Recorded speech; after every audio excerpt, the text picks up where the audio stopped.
السلام عليكم اخواني اخواتي، كنتمنى انكم تكونوا بالف خير. اليوم ان شاء الله الوالده ديالي غتقدم لكم سفوف على طريقتها.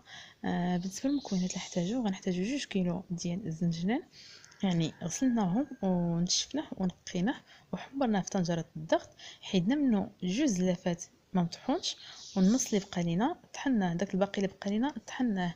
غنحتاجو كيلو ديال اللوز، النص ديالو محمر ومطحون بقشورو، والنص اللي بقى لينا حيدنا له القشره ديالو وقليناه.